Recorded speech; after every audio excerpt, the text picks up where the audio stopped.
suaranya belum terdengar nih Neng Maya.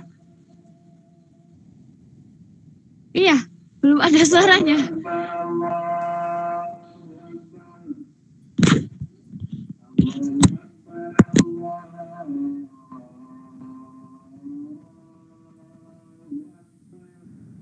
Belum ada, Neng.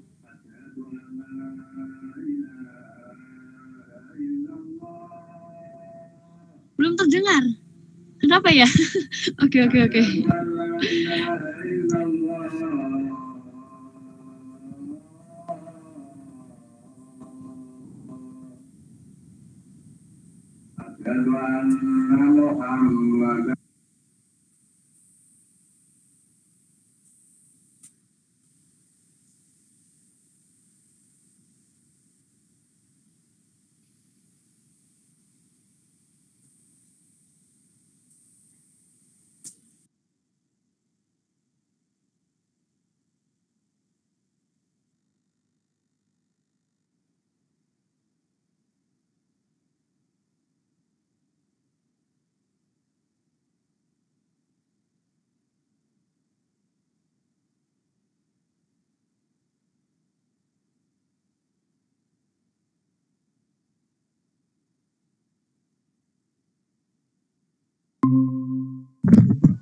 Keren nggak Mak suaraku sekarang? Oke. Ini sudah masuk sih kayaknya Neng Maya.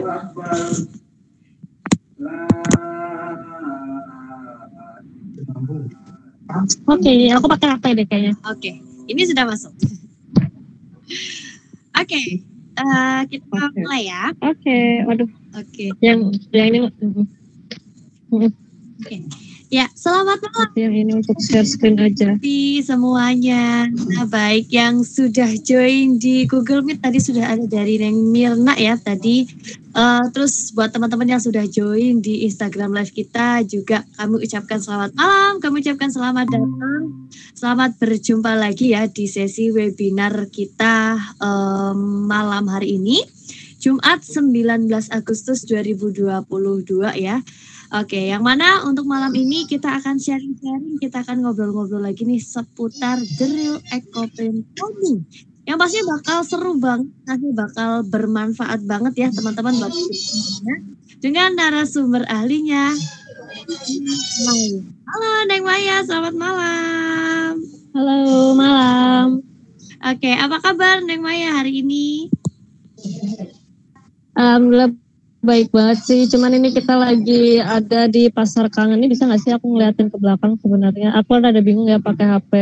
Aku lagi ada di Pasar Kangen ya, jadi. Seru banget nih. Lumayan sih Mbak, lumayan seru banget. Gak nyangka kalau keterima di Pasar Kangen. Wah mantap. Ini boleh dong nanti di sharing-sharing ya. Bisa. Iya, siapa sih yang belum kenal dengan Neng Maya? Pasti udah banyak yang kenal.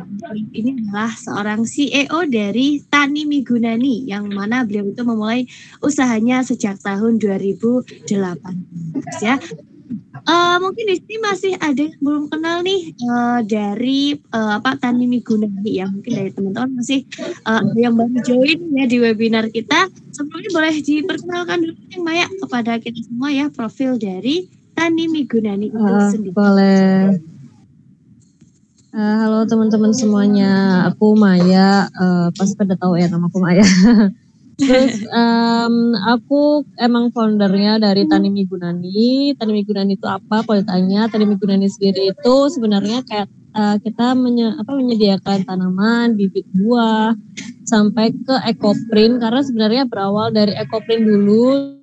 Terus baru kita ke buah-buahan, karena ternyata setelah kita dalami banyak pewarna alam yang dari buah-buahan juga gitu. Daun-daunnya dari tanaman buah pun juga bisa kita pakai untuk ekoprint. Akhirnya kita mendirikan Tani Migunani itu. Terus nggak lama dari situ kita punya sanggar dulu gitu kan. Akhirnya kita punya sanggar untuk kita berbagi lah, gitu. Berbagi ilmu, kita edukasi ke orang-orang tentang batik pewarna alam, terus tripi atau jemputan pewarna alam, sampai akhirnya ekoprint yang kita juga ngedukasi ke orang-orang bahwa tanaman-tanaman yang kita punya itu adalah tanaman-tanaman untuk konservasi lingkungan juga gitu. Jadi kayak ekoprint ada ya untuk lingkungan, untuk konservasi lingkungan gitu. Dari Sanggar Warna Migunani akhirnya kita merambah ke brand namanya Kastuba gitu. Nah, brand Kastuba itu jelasnya kita lebih menekankan di wastra ya. Jadi kayak mau batik bisa, mau ekoprint bisa, mau jemputan pun juga bisa. Gitu. Sekian dari saya untuk perkenalan. Mungkin ada pertanyaan apa lagi? Oke, keren banget ini ya, berawal dari ekoprint lalu ke buah-buahan ya, yang mana untuk alami, lalu juga ya untuk berbagi ilmu, lalu ke brand Kastuba ya, baik itu dari batik ya maupun ekoprint. Ini luar biasa banget Teh Maya, keren banget ya. Dan mungkin sudah banyak sekali nih pameran-pameran mungkin yang sudah dari Neng Maya ikuti juga ya selama berapa sih Pak? Iya, dari kalau Tani Migunaninya dari tahun 2018, kalau Kastubanya dari tahun 2020. Nah, sering berjalannya si Tani Migunani itu ada sanggar. Oke. Apa dong? Kalau yang Tani Migunani kita biasanya ikutnya sama Kementerian Pertanian, selalu dipanggil sama Kementerian Pertanian gitu. Terus ada juga kita kadang-kadang di Omah Budoyo pas itu sama Abang DJ. Terus untuk Sanggar Warna Migunaninya jelasnya kita lebih kayak sering berbagi ilmu sih. Selain berbagi ilmu kita juga ada ngadain workshop, bener-bener workshop ke beberapa area sampai ke Bogor iya, sampai kemana-mana iya. Kalau Kastubanya kita udah sama Kemenparekraf juga. Oke, keren banget. Semoga makin sukses kayak. Ya, terima kasih. Oke. Nah, ekoprint merupakan salah satu teknik pewarnaan dan pemberian motif pada kain dengan bahan-bahan alami yang ramah lingkungan. Bahan tersebut berasal dari tumbuhan seperti kulit daun, bunga, atau bagian tumbuhan lainnya yang mengandung pigmen warna. Bagian tumbuhan yang sering digunakan untuk ekoprint diantaranya yaitu daun jati, daun kelor, daun jarak, dan lain sebagainya. Penggunaan bahan-bahan alami pada proses pembuatan ekoprint ini membuat motif yang dihasilkan di setiap kainnya memiliki warna dan juga corak yang berbeda meskipun menggunakan jenis daun atau bunga dari tumbuhan yang sama. Hal ini dikarenakan karena beberapa faktor dan salah satunya adalah teknik ekoprint yang digunakan ya. Dan untuk tekniknya sendiri itu kita ada beberapa ekoprint itu ada beberapa teknik ya, yang mana untuk malam ini kita akan membahas dari teknik pounding ya, ataupun yang dipukul ya. Nah, seperti apa sih ya kira-kira? Nah, pasti dari teman-teman penasaran juga kan. Nah, jangan di-skip teman-teman ya dari sampai akhir ini, jangan sampai akhirnya selesai ya. Mungkin apapun yang akan disampaikan malam. Dan kalau dari sobat-sobat semuanya mungkin nanti ada yang mau ditanyakan itu boleh banget. Nanti ini ya di aja di room chatnya. Bacakan dari Neng Maya yang akan bantu menjawab ya. Oke, tanpa berlama-lama lagi Neng Maya monggo ya materi.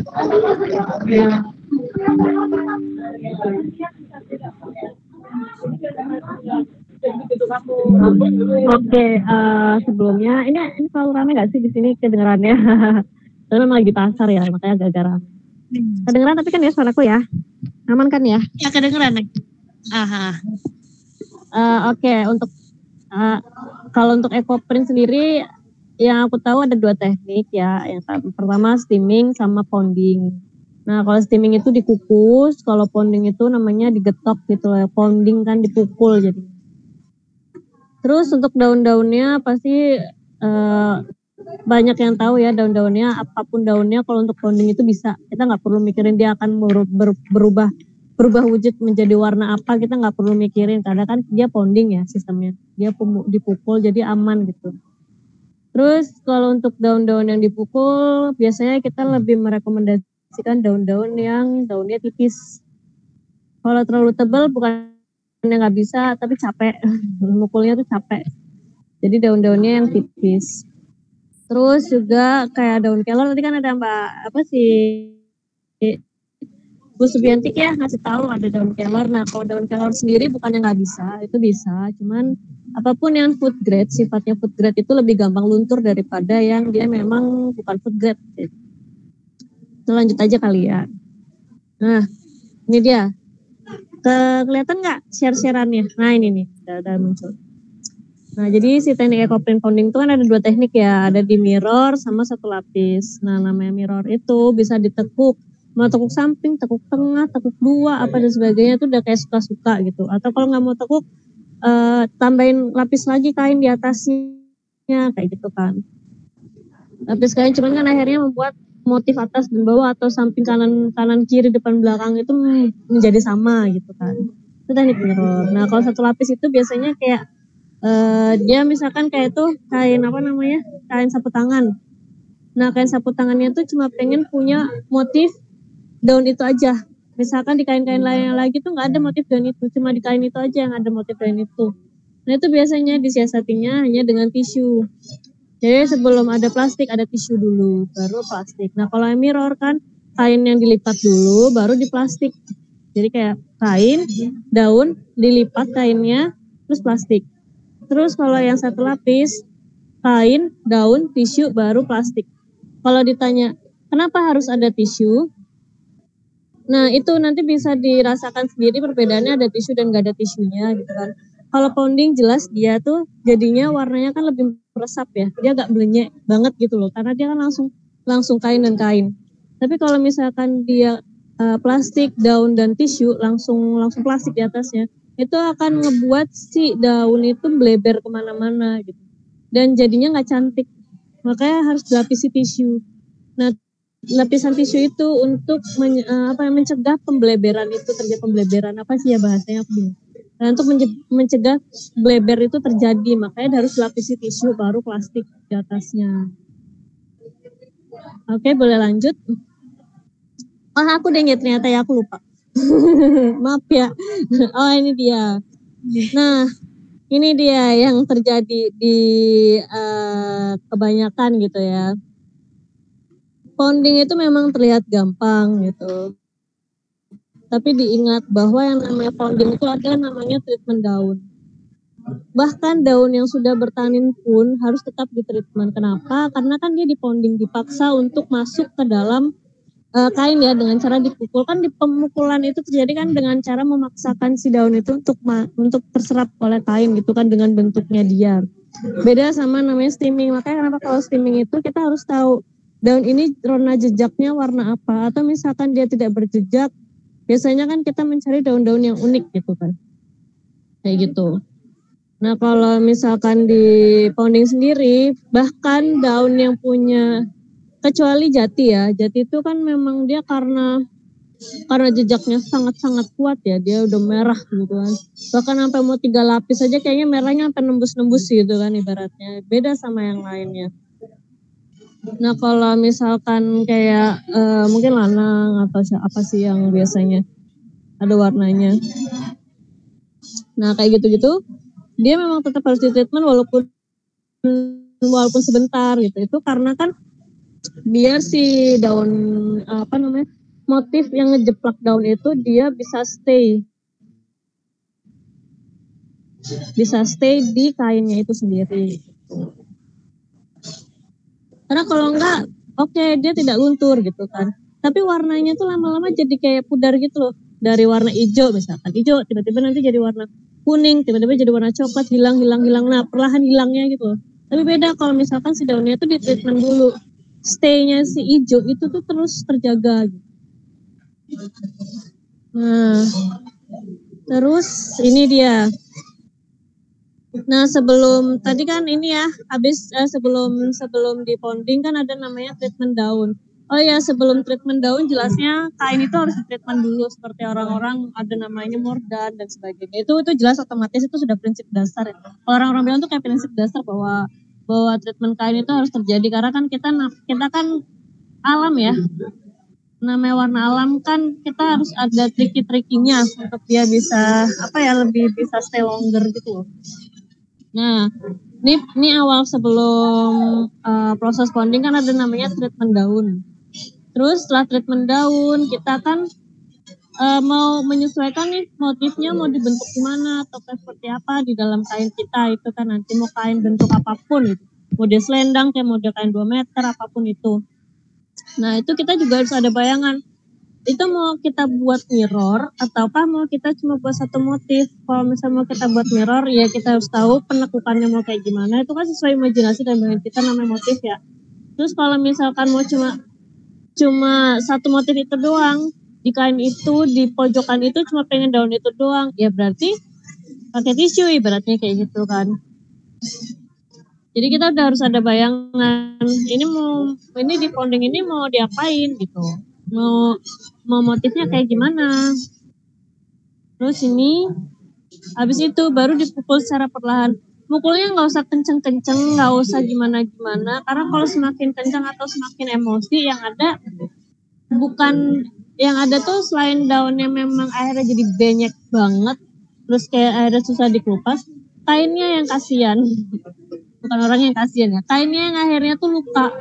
Karena kan ada yang namanya proses pemukulan dengan emosi yang sangat-sangatnya kan. Makanya kalau kita buat palu itu palunya tuh pasti yang tidak melukai kain gitu. Itu. Terus setelah selesai tuh ya kita ponding secara merata menyeluruh baru deh itu bisa dibuka hasil pondingannya gitu. Kalau untuk lebih jelas videonya ya tentang pondingan tuh sebentar. Pondingannya itu yang ini tuh. Untuk tahu suaranya gimana sih pondingan itu yang benar. Ini ada.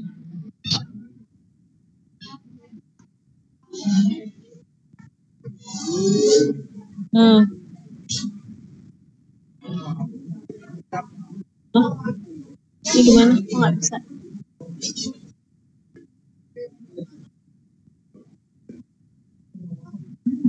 Oh ini.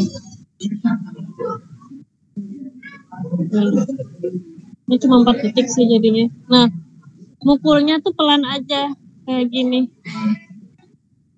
Aduh gimana sih? Jadi nggak terlalu kencang, pukulnya tuh pelan gitu loh. Nah ini dia. Jadi mukulnya tuh pelan tuh loh kayak gitu. Nggak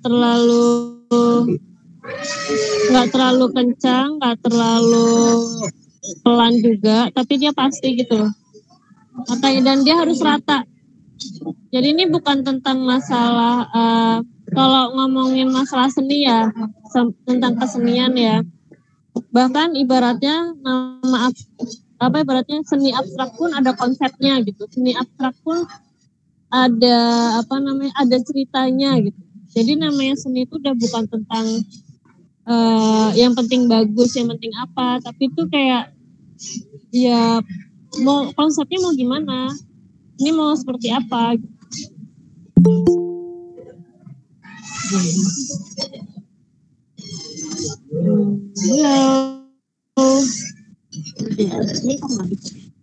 Nah, kayak gitu. Tuh dia kalau namanya lagi itu. Itu. Tuh. Pas lagi ngemukul kayak gitu. Jadi dia tetap rata, nggak jadi teknik mukulnya pun juga kalau kita biasanya tuh dari pinggir dulu, pinggir rata terus ke tengah. Jadi nggak ada yang namanya kayak seakan-akan kayak nggak jadi gitu loh, nggak rapi ibaratnya kayak gitu. Jadi namanya seni itu tetap butuh kerapihan, namanya seni itu tetap butuh konsep, namanya seni itu tetap butuh penataan kayak gitu sih. Kalau mau ngomongin ini tentang seni ya, itu dari saya. Mungkin ada pertanyaan? Ini lebih cepat sih karena kan cuma ponding ya. Kalau mau lama memang harus itu sih ya, harus getok juga gitu. Iya. Harus sama prakteknya ya Neng Maya. Ada pertanyaan? Iya.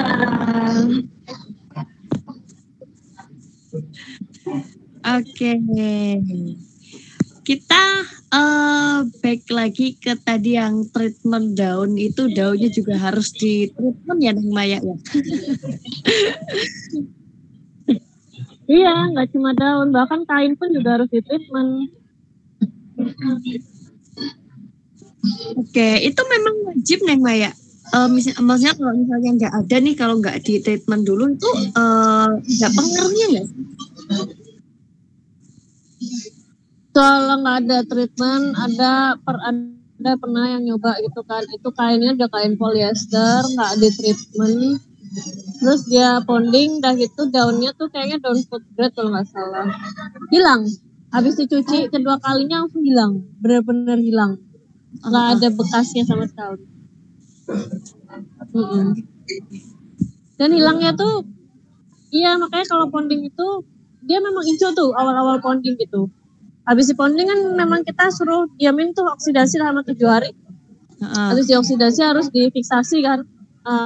Itu kan sebenarnya untuk mempertahankan si warna daun itu tetap stay di kain. Kalau nggak bisa. Gitu. Oke. Jadi kayak yang kita biasanya menyarankan kalau kain tuh harus kain yang bahan alam, setelah itu harus di treatment dulu kainnya, habis kainnya di treatment harus juga daunnya di treatment. Oke, ya ini ada pertanyaan nih dari tim Subi ya. Pasar Kangen itu apa ya Neng Maya? Oh, Pasar Kangen. Pasar Kangen itu festival besar di Jogja. Jadi kayak FKY kalau tahu pernah ke Jogja namanya Festival Kesenian Yogyakarta. Nah itu hampir mirip kayak gitu. Tapi ini Pasar Kangen, dan kalau Pasar Kangen itu biasanya tempatnya di Taman Budaya Yogyakarta, dekatnya Beringharjo. Ini festival besar dan banyak banget orang ke sini. Kalau misalkan yang FKY itu biasanya dia menyesuaikan titik-titik desa-desa yang berbau desa wisata gitu. Oke, mantap banget. Berarti itu apa namanya, pasar khusus pameran kah Neng Maya? Iya, jadi Pasar Kangen ini kebetulan diadakan di tanggal 18 sampai 27 Agustus di Jogja. Dan ini tuh setahun sekali, cuman ini baru ada lagi setelah 2 tahun lamanya pandemi kemarin, akhirnya dia baru ada lagi nih Pasar Kangen ini. Dan semuanya pada kangen juga nih sama Pasar Kangen. Karena memang isinya kalau kulinernya tuh kuliner jadul, terus banyak barang-barang antik, terus kalau barang kerajinannya tuh barang-barang kerajinan yang memang unik-unik kayak gitu. Oh, oke. Mantep banget nih. Jadi Maya apa aja nih yang dipamerin? Wah mantep banget, ini kayaknya banyak banget ini ya. Ada, kita jelasnya kain ekoprint, ini hasil-hasil ekoprintnya. Terus kita ada batik cap, yang kita kan bikin capnya tuh dari kertas ya. Ini kayak gini. Oh, kayak gini salah satunya. Wah bagus banget tuh, keren banget. Iya, jadi kayak kita kan mengembangkan ini karena batik cap itu kan karena tembaga ya, capnya itu biasanya, terus kan dia berat, jarang ada perempuan yang bisa ngecap karena dia memang berat banget. Akhirnya kan ada itu modifikasi yang ada dari Pekalongan sebenarnya, jauh sebelum kita ikut modifikasinya itu ada di Pekalongan dulu. Nah itu akhirnya kita buat si cap itu dari kertas, terus akhirnya perempuan bahkan anak kecil pun bisa ngecap gitu. Gitu ceritanya. Oh ini kok dari batik cap ya? Oke, keren banget sih. Oke, mana ada pertanyaan apa lagi? Ya, kita kembali lagi nih ke teknik pondingnya ya. Mungkin dari teman-teman ada pertanyaan ya. Materi kita malam ini boleh banget langsung aja di room chatnya ya. Nanti akan dibantu jawab oleh Neng Maya. Oke, tadi pada saat itu berarti itu nggak boleh yang maksudnya kayak soal pukul gitu, itu memang ada tekniknya ya Neng Maya ya? Iya, bahkan cara memukul pun ada tekniknya. Jadi tekniknya dia memukul itu tuh nggak terlalu kencang, nggak terlalu pelan, tapi pasti gitu loh. Nah itu juga dia tidak merusak kain, dia juga nggak ngebuat daunnya terlalu, memang daun tipis itu pasti blenyek kan. Tapi kalau namanya daun itu terlalu blenyek, itu pun juga warnanya tuh jadi bleber itu loh kemana-mana.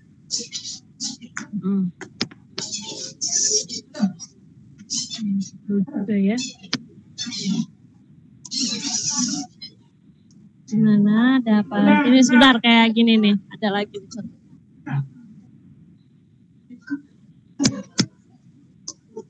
Nah ini contohnya. Dia kan warnanya pasti ya.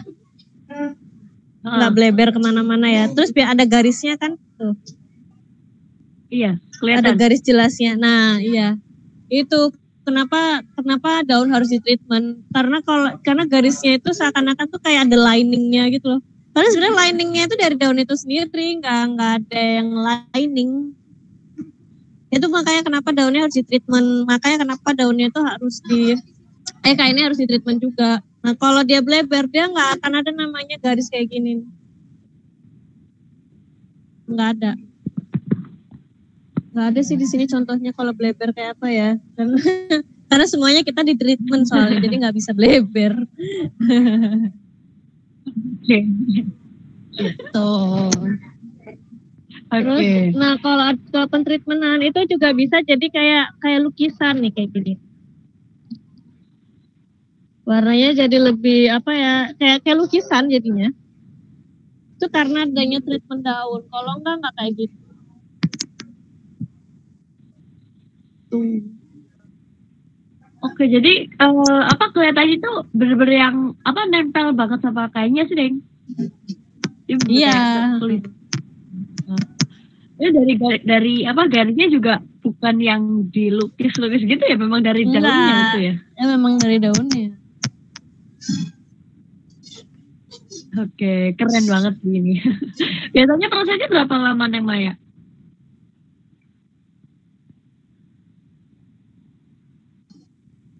Prosesnya lebih cepat sebenarnya, tapi tergantung per kainnya. Kalau kainnya semakin besar, semakin jadi. Terus mereka mintanya selendang, karena kan sebelumnya kita sempat kolaborasi sama Sejauh Mata Memandang. Kalau tahu Sejauh Mata Memandang, kita kolaborasi untuk workshop di galerinya dia, namanya Rumah Kita. Kita pakai tote bag pas itu. Pas itu kita harus start di jam 4, itu aja selesai jam 5. Cuman kan namanya orang kan mikir motifnya lama, jadinya kan selesai jam 6. Nah yang pas di Gaya Cosmo itu, kita dipanggil di Gaya Cosmo itu, startnya itu jam berapa sih? Jam 4 juga, tapi selesainya jam 7 malam. Karena itu di permukaan selendang, jadi lebih lebar, lebih besar, yang membuat mereka tuh harus berpikir lebih keras gitu kan. Ini mau gimana gitu, ini mau kemana, ini mau seperti apa gitu. Oke, jadi kalau dari motifnya itu apa namanya? Ada dari bisa request juga kayak gitu, Neng? Motifnya request gimana nih Mbak maksudnya? Misalnya kalau misalnya ada yang mau bikin ya Neng, terus nanti dari Neng Maya juga maksudnya kayak bisa menerima request atau memang sudah paten seperti itu dari motifnya? Kalau dari motifnya jelasnya dari tergantung daunnya ya. Kalau request paling misalkan orang yang tahu daun gitu, dia pengennya, Pak aku maunya daun daun jarak gulung aja full gitu, atau misalkan Pak aku maunya daun itu aja, daun morengo aja full gitu, itu ya bisa. Tapi kalau misalkan dia requestnya yang di luar itu kayaknya belum bisa sih. Oke. Oh, jadi motifnya itu tergantung dari daunnya juga ya Neng ya? Ya, motif itu pasti tergantung dari daun. Jadi kayak kalau misalkan mereka orang-orang yang tahu daun seperti apa, ya biasanya request. Tapi kalau enggak ya enggak. Kayak kapan itu kita pernah harus ngerjain 500 pouch untuk wedding. Itu juga ya udah mereka cuma ngasih aja ke kita gitu. Mbak aku mau ini ya di pounding aja gitu. Udah mereka nggak bilang ini request itu, udah nggak. Udah maunya diponding aja terserah kita ngikut. Okay. Beda sama batik ya. Kalau batik kan biasanya ada yang aku mau batik tapi mau ada namaku di situ. Nah kalau batik biasanya kayak gitu.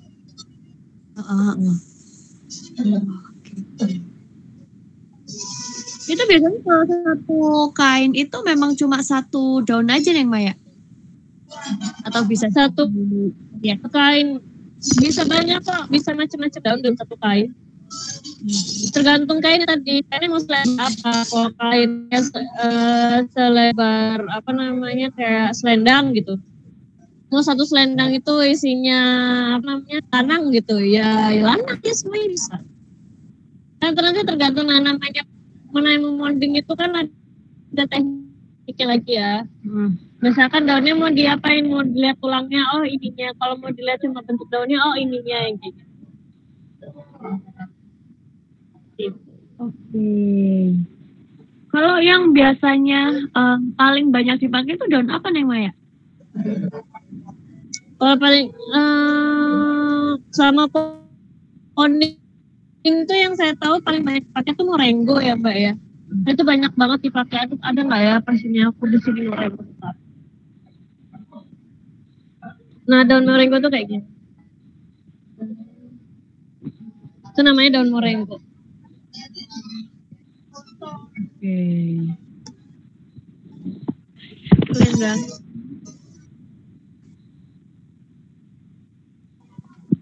Oke, tadi kan dari yang Mbak itu kan dari apa namanya teknik ekoprint sendiri itu kan ada 2 macam ya. Kalau dari yang Mbak yang paling mudah itu dari ponding kan ataupun yang satunya lagi itu lebih mudah lagi, lebih apa namanya lebih singkat lagi? Kalau teknik ekoprint itu semuanya mudah sih Mbak. Cuman kalau masalah lama apa enggaknya relatif ya. Karena misalkan kayak steaming. Steaming itu dia lebih lama. Karena kenapa? Misalkan kalau mau kita hitung dari scoring gitu. Scoring itu bisa 1 hari semalam. Terus dari modal. Oke modalnya misalkan 2 jam misalnya kayak gitu.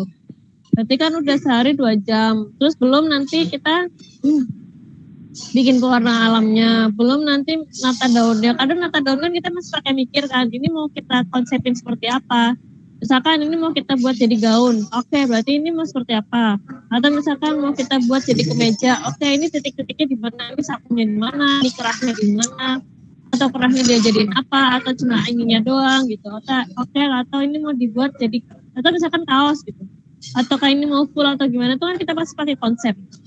Misalnya konsepin kayak gitu aja sejam, jadi kayak tapi itu gimana caranya kita juga mempertahankan si kain itu nggak boleh kering gitu. Kalau kering kan nggak bisa dipakai, kadang kan warna si daunnya tuh nggak bisa jeplak ke kain tuh.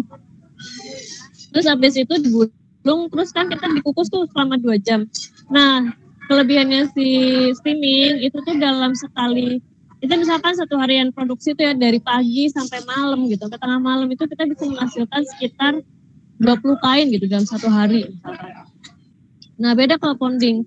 Ponding itu oke kita hitungkan dari scoring itu sama-sama 1 hari 1 malam. Mordannya sama-sama 2 jam. Tapi itu dalam 1 hari itu kita tuh nggak bisa dapat 20 kain kalau ponding. Apalagi di kain 2 meter. Kecuali kalau cuma yang kayak pouch, kain-kain kecil itu dapat 20 bisa gitu. Tapi kalau misalkan itu di kain 2 meter namanya dapat 20 tuh nggak bisa. Karena pekerjaannya dalam 1 kain itu bisa cuma 1 hari. 1 hari 1 kain kalau ponding. Dia lebih mudah memang terlihatnya, tapi itu cuma sehari cuma 1 kain, jadi kayak batik tulis gitu loh. Gitu. Oke. Terus kalau dari Neng untuk apa ya kayak mungkin kesulitannya itu di konsepnya atau mungkin ada yang lain nggak sih Neng? Atau mungkin enak-enak aja cara bikin? Kalau kesulitan jelas di konsep Mbak, karena kan kita harus tahu nih ya konsep ini mau dipakai apa, apakah dia mau dipakai kerudung, kalau dipakai kerudung harus seperti apa, apakah dia mau dipakai jadi masker, kalau jadi masker harus gimana, apakah dia jadi bucket hat, yang gitu kita harus bayangin, kita harus tahu, apalagi makanya kenapa kalau kain itu pasti kan nyambungnya sama jahit, nah itu jadi kita harus tahu, harus bayangin, harus bisa, oh kalau tapi itu bentuknya gitu, berarti aku pengen di sini ada, atau ini ya gini, ini ya gitu. Itu kita harus punya bayangan sih.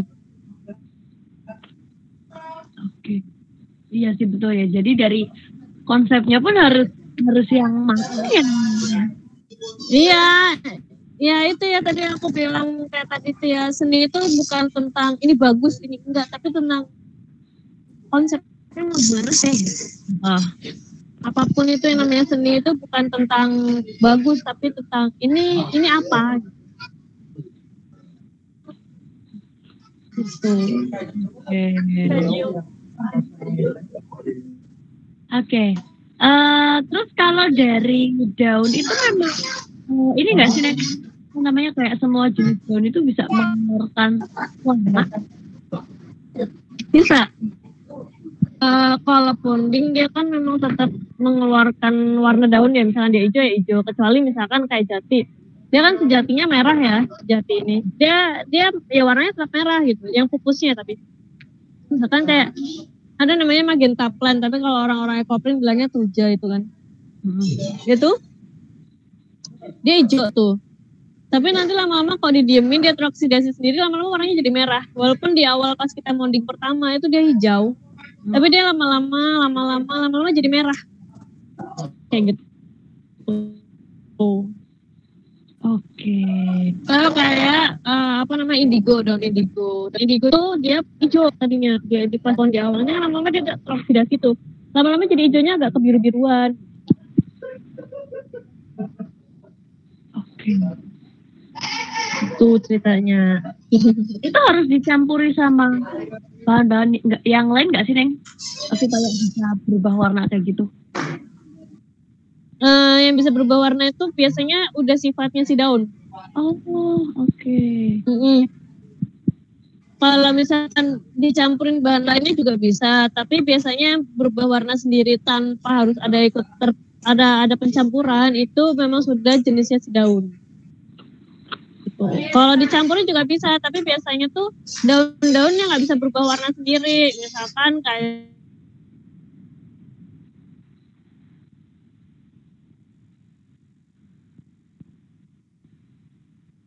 mana lagi, jadi habis dia habis diponding ya di treatment lagi gitu. Jadi kan kainnya udah di treatment, udah diponding, makanya ada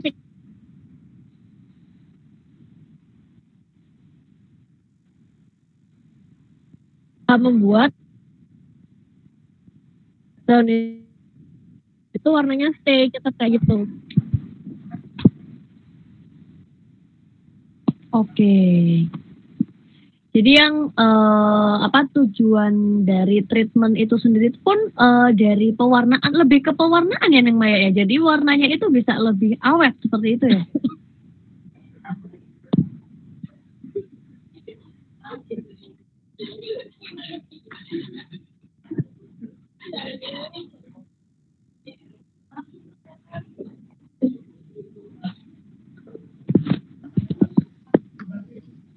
Tujuan dari treatment itu biar warnanya di awet, tapi dia juga selain warnanya lebih awet, dia itu juga itu bisa berubah warna juga. Jadi tergantung kita maunya apa. Kalau warnanya tetap kayak gitu-gitu aja ya berarti kita apain gitu.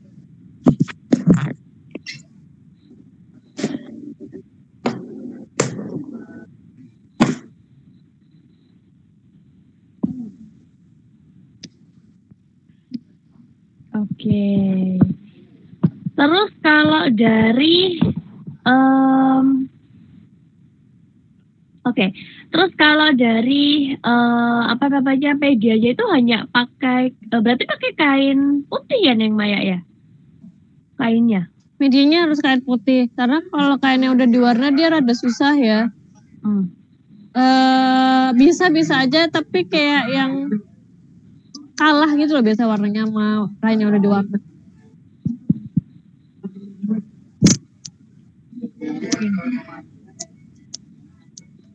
Selain dari kain putih ada yang lain nggak sih Neng Maya? Maksudnya kayak selain kain kayak gitu tuh ada lagi nggak? Kainnya harus kain itu. Kain kain selat alam. Kalau nggak selat alam dia agak susah karena biasanya dia lebih cepat luntur. Bahkan kayak dia campurannya ada polyester. Ternyata polyesternya lebih banyak daripada katunnya misalnya. Ya udah, harap-harap cemas sudah. Ya lunturnya bisa lebih cepat.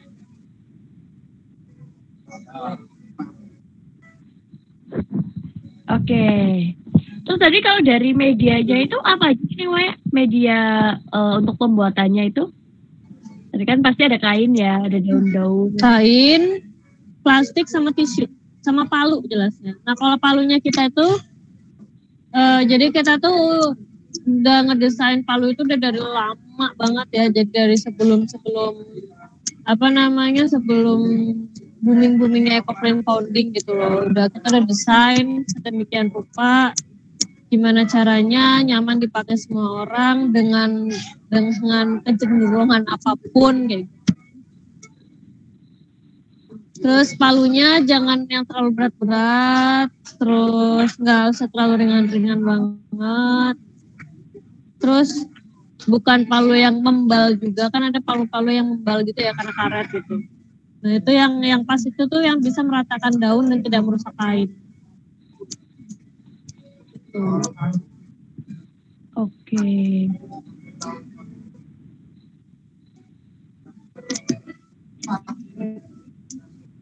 Iya. Kalau dari nih untuk keistimewaan atau mungkin dari penjualan ya teknik dari ponding sendiri itu apa sih Maya? Gimana Mbak? Keistimewaan atau mungkin keunggulan? Keistimewaan. Kalau dari ponding itu keistimewaannya jelasnya daunnya itu ngecetak benar-benar daun dengan ya khasnya dia sendiri, udah nggak ada. Kalau steaming gitu kan misalkan kayak lanang jadi kuning, misalkan kayak ini lanangnya jadi kuning, terus jadi ungu kayak gitu kan. Terus dia biasanya warnanya tuh nggak ngejeplak daun itu loh, dia ngejeplak daun tapi cuma kayak gitu.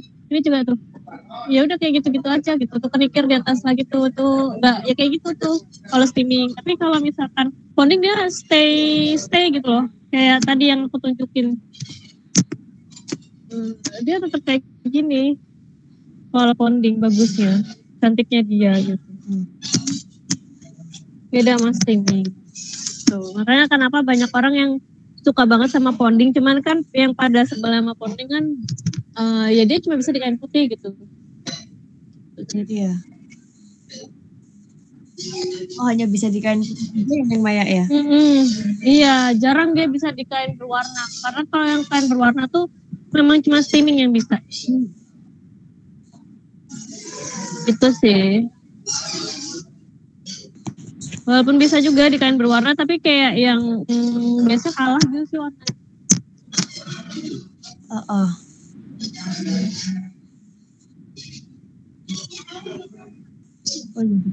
jadi kalah ya misalnya di kainnya itu awalnya itu udah berwarna, terus dari warna dari daunnya itu jadi kalah gitu ya? Jadi kalah.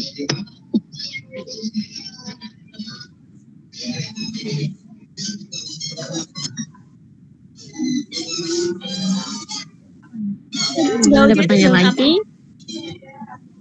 Daunnya itu daun-daun yang kalau ponding dia daun apa aja bisa, mau rumput, mau apa yang ketemu di jalan semuanya itu bisa. Selama itu ponding ya, kecuali daun food grade misalkan kayak kelor, telang gitu-gitu tuh bisa. Tapi dia tinggal hitungan waktu kapan dia lunturnya gitu. Dan dia harus yang daunnya tipis kalau ponding, bukannya nggak bisa yang tebel-tebel, cuman kayak ya lama-lama capek aja gitu. Oh iya betul.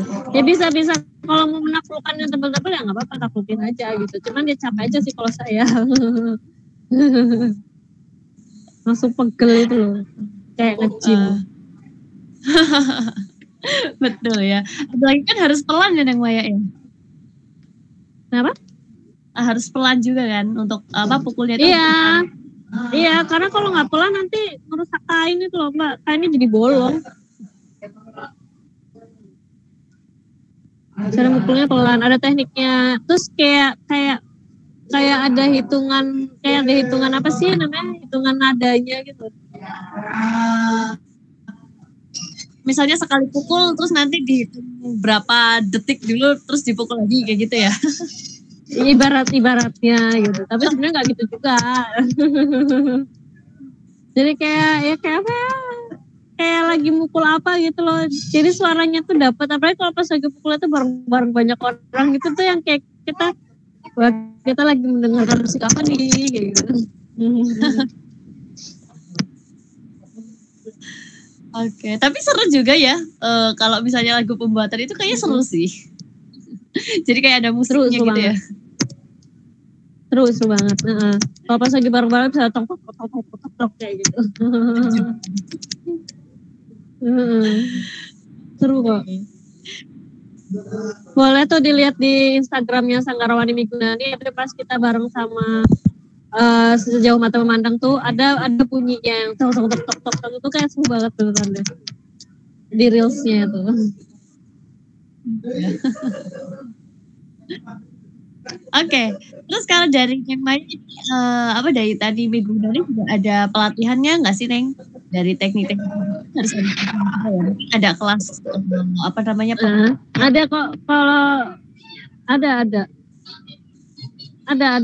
Nah kan kita namanya sanggar ya, karena namanya sanggar kan jelasnya kita ada tempat pelatihannya.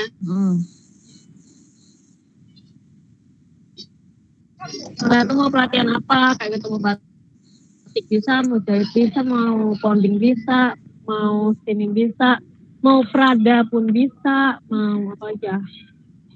Batik cap kertas bisa, tulis bisa, terus mau tahu tentang macam-macam pewarna alam bisa, terus mau tanaman bisa gitu. Keren, ini serba bisa banget ya desainnya nih. Terus kalau dari online-nya itu sudah ada apa belum Neng? Iya. Apa workshop online ya? Iya. Kalau workshop online itu kita baru workshop. Kapan itu kita pernah nyoba workshop online? Cuman pas itu ternyata workshop online-nya kita tuh sampai Australia. Terus ini mau ada workshop online yang sama Belgia juga. Ini bentar lagi, hari Senin besok apa ya.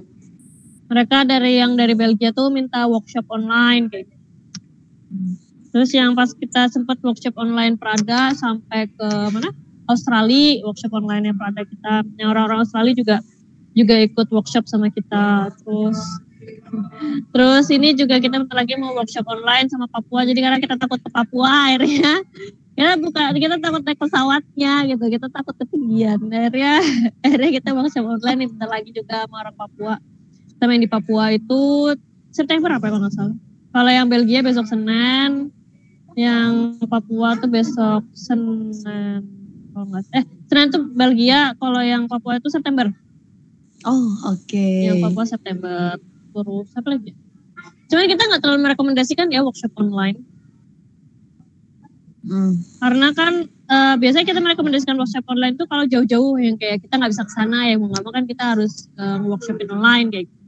Soalnya kan kalau workshop online kita nggak bisa nyentuh itunya kainnya, kita nggak bisa lihat langsung caranya dia ngetok kayak gimana, caranya dia, tekniknya dia seperti apa, kesalahannya dia bagaimana, kan kita harus lihat ya. Jadi kita tidak terlalu merekomendasikan gitu.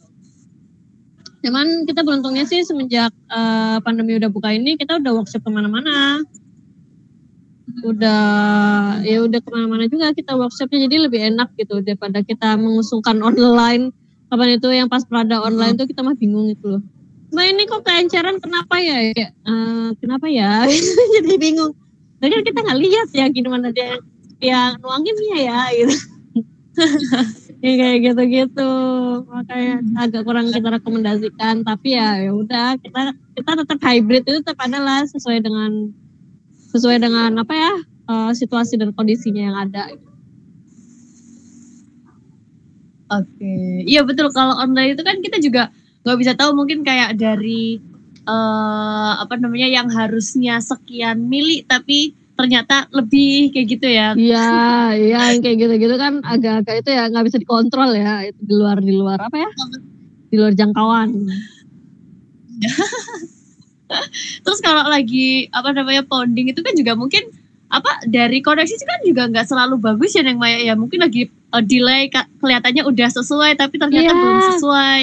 Iya, pernah pas Prada itu. Wah, itu kita kayak jaringan kita sesuai, jaringan merekanya nggak sesuai. Biasanya kayak gitu. Terus atau kalau nggak tiba-tiba tuh kalau workshop itu kadang-kadang tuh mereka nggak mau workshop bareng-bareng. Kadang tiba-tiba, aku maunya private aja gitu, yang kayak kita udah nyiapin waktu ya gitu. Cuman ya tetap kita nyiapin waktu untuk dia yang misalkan nih udah bareng-bareng ya, jadwalnya udah ini hari ini gitu, tanggal sekian. Terus si orang satu ini karena online ya udah, biasanya kan namanya orang-orang kalau online kayak yang dia sambil ngapain gitu, kondangan apa ngapain biasanya kayak gitu kan.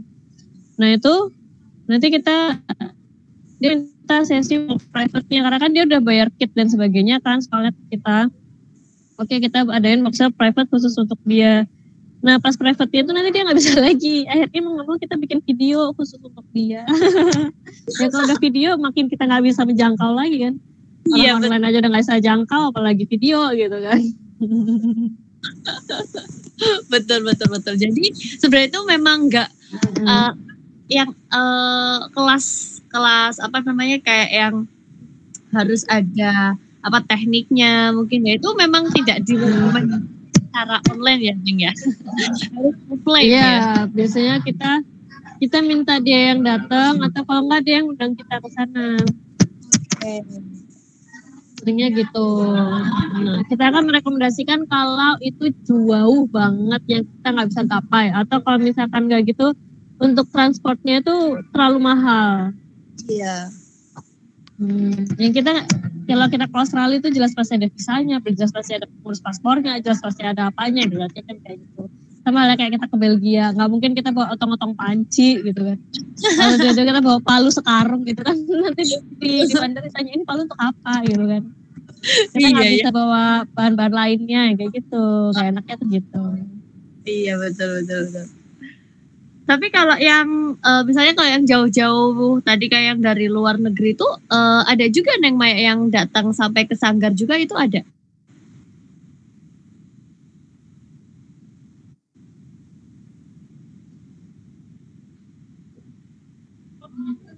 Halo. Iya. Gimana Mbak? Iya.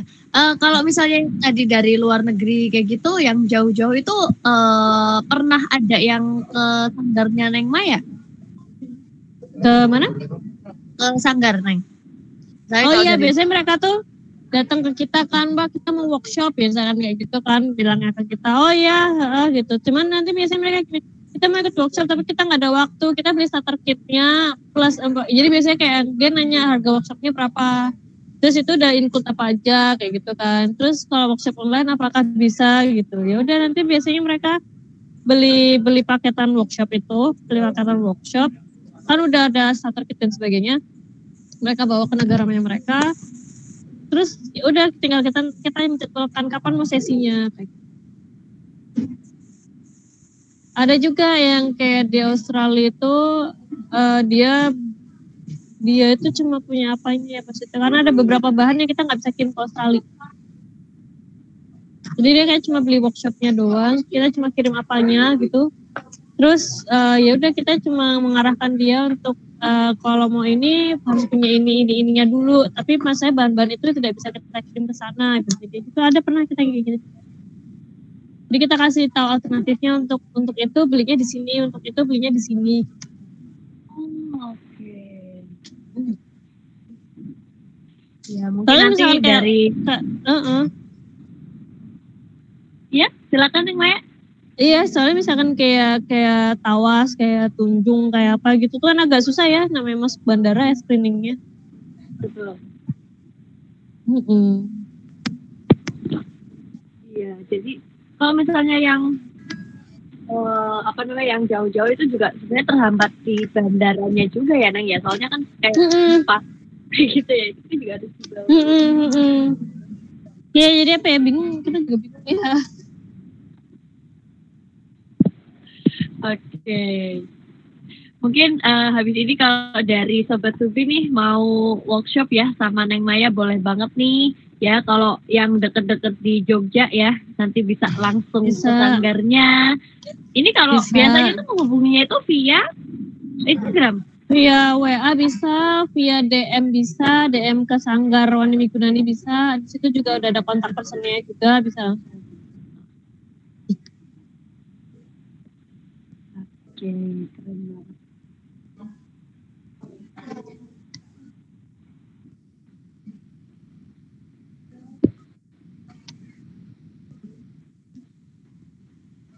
Ada pertanyaan lagi?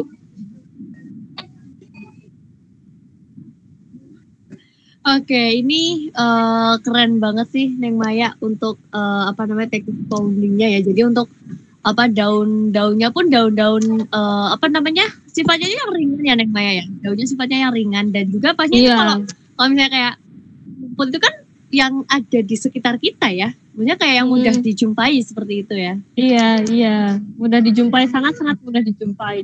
Di depan rumah ada, biasanya kan rumput-rumputan ya.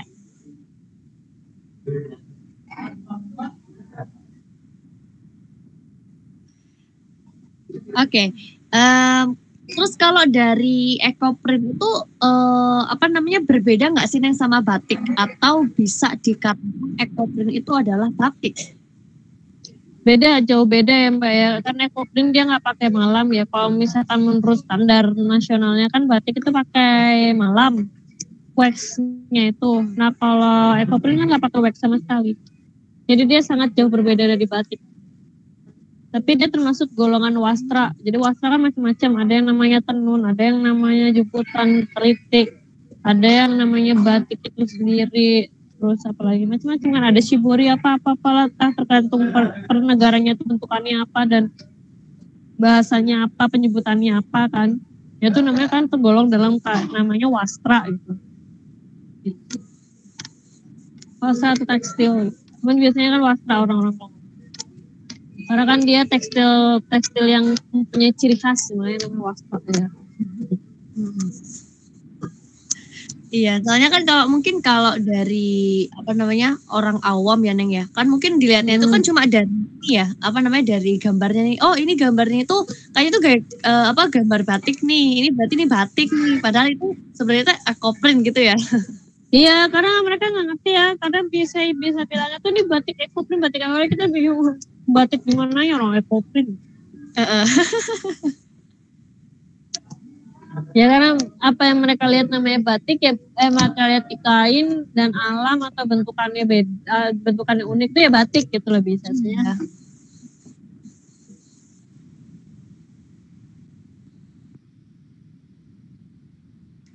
Ada pertanyaan lagi? Kayak kalau kain terus ada motif-motifnya itu tuh batik kayak gitu ya. Kain ada motif-motifnya itu batik. Tergantung motifnya gimana. Kalau motifnya dia garis dan putih ya biasanya batik. Nggak mesti sih. Pokoknya motifnya ada garis-garisnya aja. Itu biasanya batik.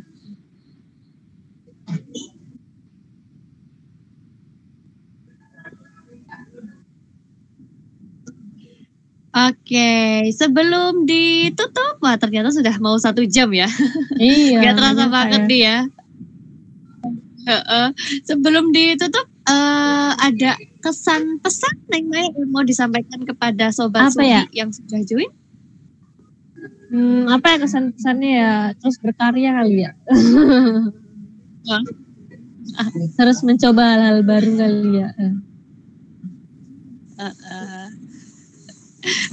Terus berkarya, terus coba hal-hal baru, jangan takut untuk mencoba ya. Iya betul. Jangan takut salah. Oke, siap mencoba nih dari Neng Fei ya, siap mencoba. Wah, mantap. Oke, dan ternyata nggak terasa ya sudah 1 jam Sobat Subi semuanya, kita udah ngobrol-ngobrol sharing-sharing ya tentang teknik ekoprint dari Pounding ya. Ini luar biasa banget, ini keren banget ya, bisa menambah wawasan kita, apalagi kalau dari teman-teman yang dari awal sampai akhir skip, ini luar biasa banget, bisa menjadi suatu wawasan, bisa menjadi ilmu. pesannya Neng Maya itu jangan takut mencoba, jangan pernah takut gagal ya. Ini harus mencoba. Dan tadi buat teman-teman yang mau ikutan workshop ya ataupun pelatihan nih dari teknik-teknik bonding ataupun yang ada dari menjahit, membatik ya dan juga teknik yang lainnya nih yang berhubungan dengan kain, teman-teman boleh banget nanti langsung aja ke Instagramnya, boleh DM. Terus di situ juga sudah ada kontak personnya ya Neng Maya ya? Ada. Oke. Di Instagramnya yang? Sanggar Wani Migunani. Tani Migunani? Wani. Sanggar Wani. Oke ya, untuk Instagramnya itu ya. Oh Wani. Sanggar Wani Migunani. Teman-teman ya boleh banget nih dicoba ya. Yang mau belajar untuk teknik-teknik kain ya, teman-teman boleh banget coba, apalagi buat teman-teman yang deket-deket Jogja ya, ataupun yang domisilinya itu dari Jogja nih, ini wajib banget sih dicoba ya, langsung datang ya. Oke, makasih banyak Neng Maya untuk ilmunya malam hari ini, luar biasa banget, keren banget ya. Di sela-sela kesibukannya ini Neng Maya masih menyempatkan waktunya ya untuk berbagi ilmunya kepada kita semua. Terima kasih banyak Neng Maya. Oke ya, dan buat Sobat Subi semuanya yang lagi cari pecah belah yang masih kualitas dan nggak diragukan lagi kualitasnya, teman-teman langsung saja kunjungi ya di Shopee, Lazada, jadi KPU Shopify ya. Dan Sobat Subi yang mau mengunjungi website kami juga boleh banget, tinggal ketik aja www.subiantik.shop. Resminya Subiantik. Terima kasih dan juga semua malam hari ini. Besok masih ada satu sesi lagi. Kalau misalnya ada pertanyaan tapi belum disampaikan, kita masih ada terus dengan Neng Maya malam hari ini. Kita pamit ya. Terima kasih.